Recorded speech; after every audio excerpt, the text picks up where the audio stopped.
Hi friends, welcome to my channel. ఇప్పుడైతే మనం చూస్తున్న అప్కమింగ్ ఎపిసోడ్లో ఏం జరగబోతుందో ఈ రోజు మనం ప్రైవేట్లో చూసి క్లియర్గా తెలుసుకునేద్దాం. దానికంటే ముందు ఫస్ట్ టైం కనుక మా ఛానల్ని చూస్తున్నట్లయితే మా ఛానల్ని సబ్స్క్రైబ్ చేసుకోండి. అలాగే పక్కన ఉన్న గంట సింబల్ కూడా క్లిక్ చేసేయండి. ఇక వీడియోలోకి వెళ్ళినట్లయితే రాజీవ్ వేసిన ప్లాన్తో రిషి బ్రతికే ఉన్నాడు అని చెప్పేసి అసలు నిజాన్ని తెలుసుకున్న వసుధర షాక్ లో దేవి అని శైలేంద్ర ఎందుకు అసలు సీరియల్లో ఏం జరిగింది, అసలు రాజీవ్ వేసిన ప్లాన్ ఏంటి, రాజీవ్ ప్లాన్ ద్వారా రిషి బ్రతికే ఉన్నాడు అని వస్తార ఎలా తెలుసుకుంది, నిజం తెలుసుకున్న వస్తార రిషిని తిరిగి తీసుకుని వచ్చిందా, ఇవన్నీ కూడా మీరు క్లియర్ గా తెలుసుకోవాలి అనుకుంటే ఈ వీడియోని ఎక్కడ స్కిప్ చేయకుండా ఎండింగ్ వరకు చూసేయండి. అప్పుడే మీకు క్లియర్ గా అర్థమవుతుంది. అలానే మా వీడియోని ఇప్పటివరకు కనుక లైక్ చేయనట్లయితే వెంటనే ఒక లైక్ చేసేయండి. సరేనండి, సీరియల్ ఏం జరగబోతుందో ఇప్పుడు చూస్తే తెలుసుకుందాం. ఇక వస్తారైతే ఆలోచిస్తూ అనుకుంటూ ఉంటుంది. ఆ రాజీవ్ గాడు మా బావ ఖచ్చితంగా బ్రతికే ఉన్నాడు. రాజీవ్ బావ శైలేంద్ర ఇద్దరు కలిసి ఏదో ప్లాన్ చేస్తున్నారు. అయితే ఇదంతా కూడా వాళ్ళ ప్లానే అన్నమాట. మనోజ్ సార్ని అడ్డంగా ఇరికించారన్నమాట. ఇంతలో పోలీస్ అన్న మాటల్ని గుర్తు చేసుకుంటూ వస్తుంది. అప్పుడు పోలీసులు ఏమన్నారు అంటే, మేడం రిపోర్ట్స్ అసలు ఏమొచ్చిందో తెలుసా, రాజీవ్ బాడీ అని చెప్పేసి కన్ఫర్మ్ అయింది అని చెప్పేసి పోలీసులు చెప్పేసరికి మాటలకు ఒక్కసారిగా వస్తారా స్టన్ అయిపోతుంది. ఇదేంటి అసలు రాజీవ్ బావ బ్రతికి ఉంటే పోలీసులు అసలు ఆ డెడ్ బాడీ రాజీవ్ బావది అని చెప్పేసి అంత కన్ఫర్మ్ గా ఎలా చెప్తున్నారు అంటే ఇందులో ఏదో తేడా ఉందని నాకు బాగా అనిపిస్తుంది. అలా ఎలా చెప్పగలరు అని చెప్పేసి ఒకప్పుడు రిషి విషయంలో జరిగింది మొత్తం కూడా గుర్తు చేసుకుంటూ ఉంటుంది వసుధార. వస్తారకైతే చెప్పలేని టెన్షన్ అనిపిస్తుంది. అప్పుడు కూడా అసలు ఎవరితో బాడీని పట్టుకునే రిషి సార్దే అని చెప్పేసి కన్ఫర్మ్ చేశారు. రిపోర్ట్స్ చూసిన మావయ్య కూడా అది రిషిదే అని చెప్పేసి కన్ఫర్మ్ చేశారు. ఇప్పుడు రాజీవ్ బావ విషయంలో అలానే అప్పుడు రిషి సార్ విషయంలో జరిగింది ఒకేలాగా అనిపిస్తుంది. ఇదంతా కూడా ఏదో పెద్ద ఫ్రాడ్ అనిపిస్తుంది అని అనుకుంటూ ఒకప్పుడు రిషి అడ్మిట్ అయిన హాస్పిటల్ కి అయితే బయలుదేరుతుంది వస్తారా. అక్కడికి వెళ్ళిన వస్తారా డాక్టర్ అయితే ఎంక్వైరీ చేస్తూ ఉంటుంది. సారీ మేడం, డాక్టర్ ఒక అర్జెంట్ ఆపరేషన్ లో ఉన్నారు, మిమ్మల్ని కాసేపు వెయిట్ చేయమని చెప్పారు అని చెప్పేసి అనస్ చెప్తూ ఉంటే పర్వాలేదు అని చెప్పేసి అంటూ చాలా సేపు అయితే వెయిట్ చేస్తుంది వస్తుందారా. ఇలా 1 అవర్ తర్వాత డాక్టర్ అయితే బయటకు వస్తాడు. వెంటనే వస్తారా, నమస్తే డాక్టర్, నేను మీతో పర్సనల్ గా ఒక విషయం మాట్లాడాలి. సరే మేడం, లోపలికి వెళ్ళి మాట్లాడుకుందాం పదండి అని చెప్పేసి అంటూ లోపలికి వెళ్ళైతే మాట్లాడుకుంటారు. చెప్పండి మేడం, మీరు అసలు ఏం కావాలి, ఏం తెలుసుకోవాలనుకుంటున్నారు.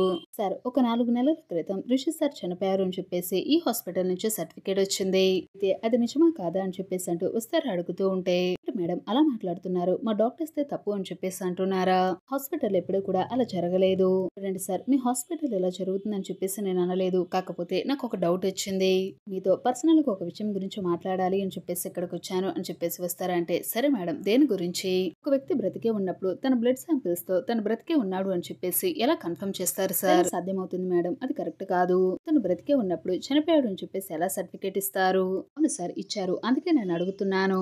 రాజీవ్ అనే వ్యక్తి చనిపోయాడు అని చెప్పేసి అందరూ అంటున్నారు, కానీ అతను మాత్రం నిజంగా బ్రతికే ఉన్నాడు, కాకపోతే ఇదే హాస్పిటల్ నుంచి తను చనిపోయాడు అని చెప్పేసి తన డెడ్ బాడీ ఇక్కడే ఉందని చెప్పేసి మాకు సర్టిఫికేట్స్ అయితే పంపించారు, అది అసలు ఎలా సాధ్యమవుతుంది సార్ అని చెప్పేసి వస్తారైతే డాక్టర్ అయితే అడుగుతూ ఉంటుంది. మేడం మీరు పొరపాటు పడినట్లున్నారు, ఒకవేళ అతను చనిపోయే ఉంటాడు, లేకపోతే మా వాళ్ళు ఎందుకు అలా సర్టిఫికేట్ ఇస్తారు.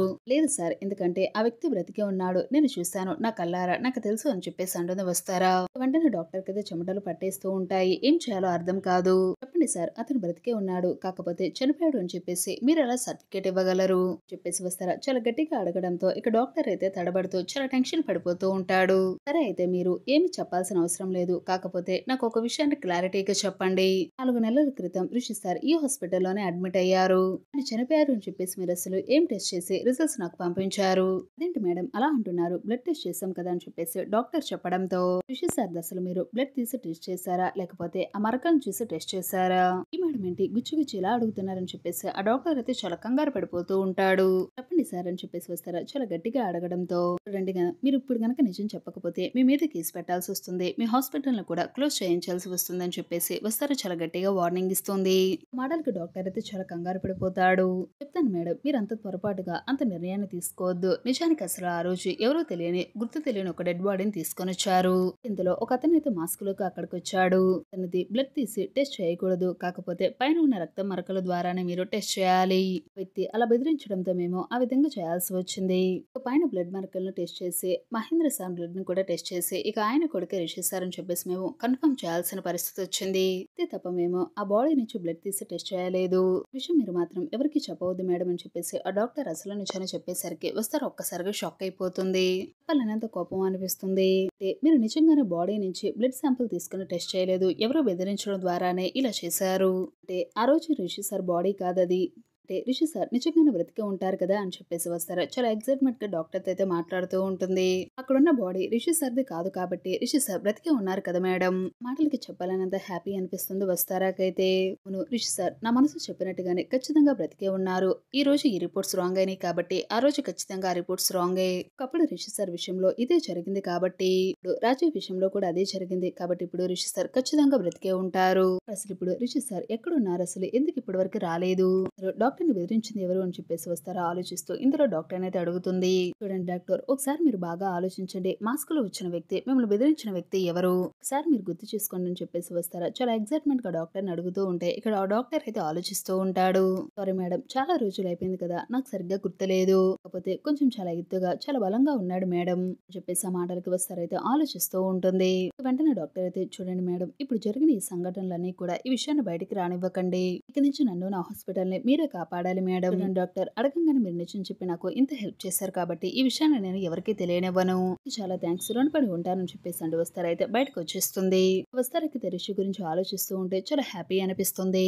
రిషి సార్ నిజంగానే బ్రతికే ఉన్నారు. ఆ రోజు కావాలనే రిషి సార్ మీద ప్లాన్ చేసి ఇదంతా కూడా క్రియేట్ చేశారు. రిషి సార్ బ్రతికే ఉంటారు. మరి అసలు ఆ డాక్టర్ ని ఎవరు బెదిరించుంటారు? శైలేంద్రనా లేకపోతే రాజీవ్నా? ఇద్దరు కాకపోతే ఇంకెవరై ఉంటారు?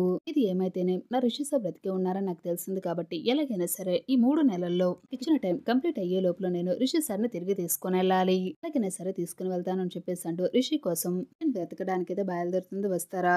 చూసారు ఫ్రెండ్స్, రాబోయే మనకు ఇప్పుడంతా మన చూస్తారు అప్కమింగ్ ఎపిసోడ్ అయితే ఖచ్చితంగా ఇలా అయితే జరగబోతుంది. ఎలానో జరగాలని చెప్పేసి మీరైతే కోరుకుంటే ఈ వీడియోని తప్పకుండా లైక్ చేయండి. అలా కామెంట్ లో ఈ సీరియల్ పై మీ అభిప్రాయం తెలియచేయండి. ఛానల్ చూపిడంత మనసు సీరియల్ అప్కమింగ్ ఎపిసోడ్లో ఏం జరుగుతుంది మీరు డైరెక్ట్ తెలుసుకోవాలనుకుంటే వెంటనే మా ఛానల్ని సబ్స్క్రైబ్ చేసుకోండి. అలాగే పక్కన ఉన్న గెట్ సింబల్ కూడా క్లిక్ చేసేయండి. Thanks for watching this video.